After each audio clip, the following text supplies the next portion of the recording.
অন্যদিকে ক্যানিং এর রাজাপুরে এক প্রৌঢ়কে খুনের অভিযোগে চাঞ্চল্য। মৃত ব্যক্তির নাম স্বপন সর্দার। খুনের অভিযোগে আটক মৃতের ছেলে ও বৌমা।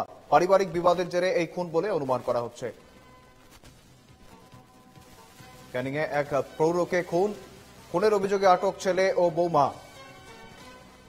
পারিবারিক বিবাদের জেরে এই খুন বলে প্রাথমিক অনুমান পুলিশের। সঙ্গে রয়েছেন প্রতিনিধি সৌরভ বিশাল। সৌরভ, রীতিমতো এক পৌরকে খুন করা হলো, ঠিক কি কারণে খুন করা হলো? পুলিশ ইতিমধ্যে কাউকে কি গ্রেপ্তার করা, আটক করা হয়েছে পুলিশের তরফ থেকে, এবং পুলিশের তরফ থেকে কি জানা যাচ্ছে প্রাথমিকভাবে? সৌরভ, একদমই শুধু তোমাকে জানিয়ে রাখবো, গতকাল তালদি রাজনপুর এলাকায় এক ব্যক্তিকে খুন করার অভিযোগ উঠেছে তার ছেলে ও বৌমার বিরুদ্ধে। তবে স্থানীয় সূত্রে জানা গেছে এটা গতকাল রাতে ছেলে বৌমার মধ্যে একটা অশান্তি চলছিল এবং তখন ছেলের বাবা স্বপন সর্দার তিনি ঠেকাতে যান এবং ঠেকাতে গেলে হাতের দ্বারা যে কাঁচি ছিল সেই কাঁচি কাটতে গেলেই বৌমার হাত থেকে সেই কাঁচি তার বুকে লেগে যায় এবং তাতে তিনি অসুস্থ হয়ে পড়ে। তাকে উদ্ধার করে চিকিৎসার জন্য ক্যানিং মহকুমা হাসপাতালে নিয়ে এলে চিকিৎসক মৃত বলে জানায়।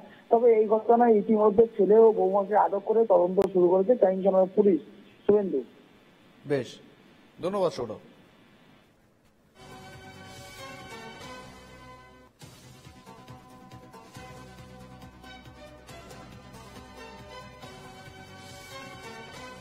আমি ঠিক জানি না কিছু, ওনার মোটামুটি পারিবারিক মোটামুটি কিছু একটা বড় গন্ডগোল হয়ে মারা হয়েছে। মানে কারা করতে পারে বলে মনে হয়? কারা করতে পারে? ঘরে ফ্যামিলি ম্যান 4 জন, ছেলে বউ আর ওনার স্ত্রী। কি দিয়ে মেরেছে তা বুঝতে পারবো, আমিও ছিলাম না, আমি জানি না। রক্তাক্ত অবস্থায় আছে? হ্যাঁ, তাও অবস্থা আছে। কোথায় আঘাত করেছে? বুকে। বুকে?